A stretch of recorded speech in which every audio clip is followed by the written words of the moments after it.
Now let's look at some of these other ones. Let's see. I don't think I'm going to be able to get through this whole list in one stream, because I don't know who a lot of these people are. Okay, here we go. Here's one that I can actually put. You guys are going to be surprised where I put this one. Oh, what? Man, come on now. I know who that is, and I know what that ideology is. People who have watched my stream will know that I've talked about having read Adam Smith. This guy, debatably, not a capitalist. Classical liberalism was the ideology of many Enlightenment philosophers, and I've read his book, and the most direct interpretation that you could get, the most pro-capitalist that you could read into Adam Smith being, is a social democrat. That's as far right as you can take Adam Smith, while still adhering to the words that he said in the text. Like, when he describes the sort of relationship between capital and labor, he's spot on. Even though his image of the conflict between capital and labor is very outdated. Like, literally, it has changed. He viewed it as a conflict between the masters and the workmen.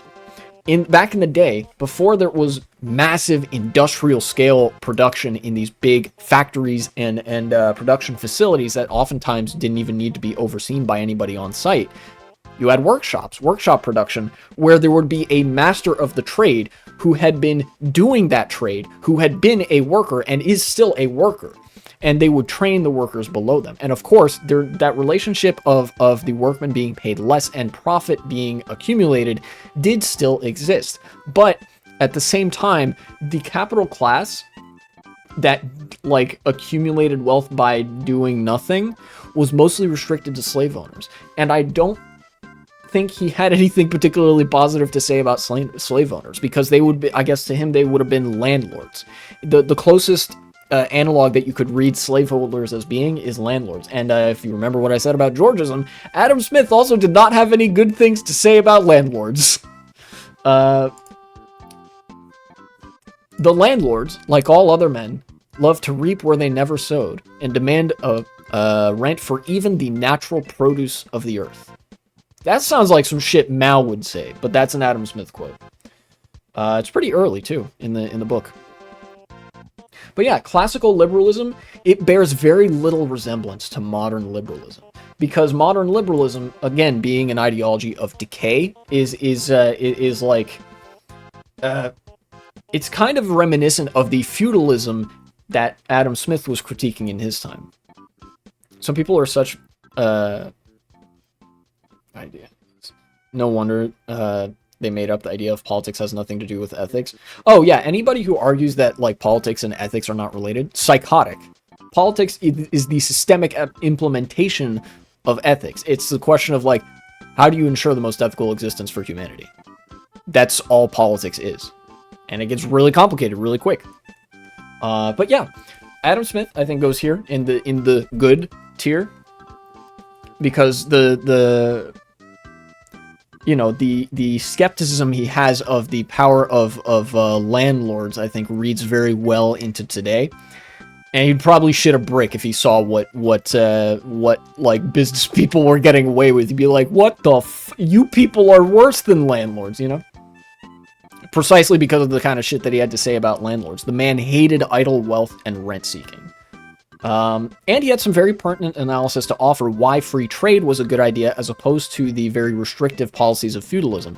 And honestly, I think that also transposes pretty well to today as well. Protectionism is usually not a good idea if you're already very integrated into the world economy, right? In France, in Germany, in the United States, in Italy, in Spain, any of these countries that are already pretty wealthy, free trade is usually what you want to do, because that's the, you know, provides the best benefit in the long run to people living in the country. There's not as much threat of predation.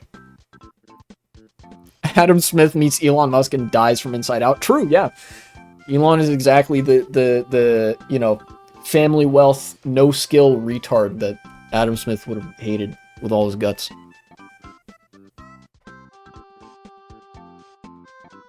And because of his view on unions, I think the main thing that sells him as a social democrat, he wrote two things that are interesting to me in this respect.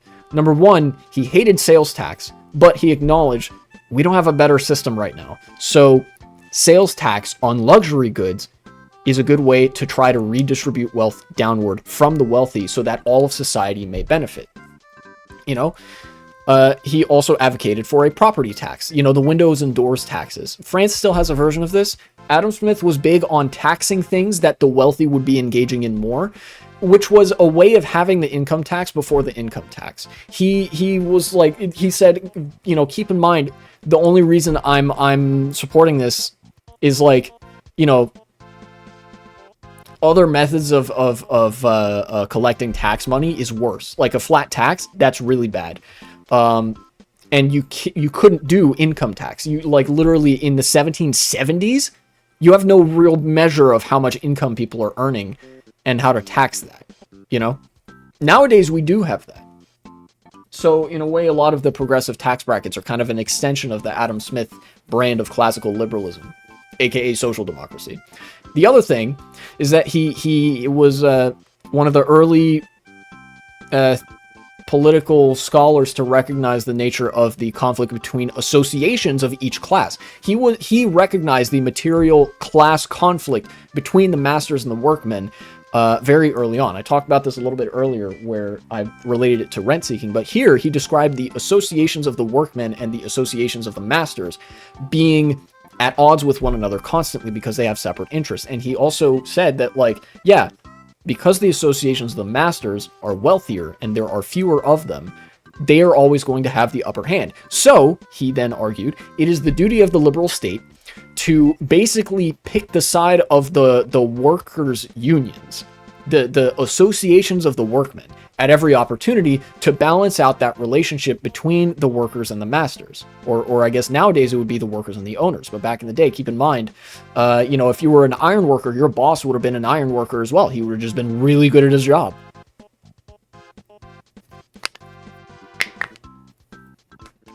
Ooh, you guys might have heard that. So he was more based than people think he was.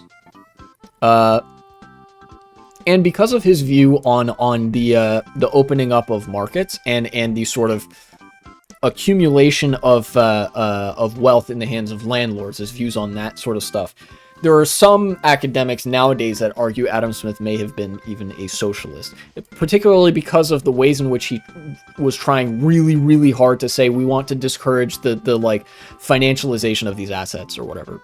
Again, very modern terms to describe what he was talking about, but he didn't like when rich people could own big houses and dodge taxes, which is pretty cool. As for myself, I don't think he was a socialist, but if you had to compare, like if you presented him like, all right, which way, Western man, socialism or capitalism, and you presented modern capitalism, I think he would easily like, yeah, okay, socialism. Hello, Editing Y2K here. This is just one part of a multi-part series of me ranking all the ideologies that I know enough about to comment on. It took place over the course of 2 live streams earlier in the year, and the other parts will be all available on a playlist if you're interested. Please check it out, and thank you for watching.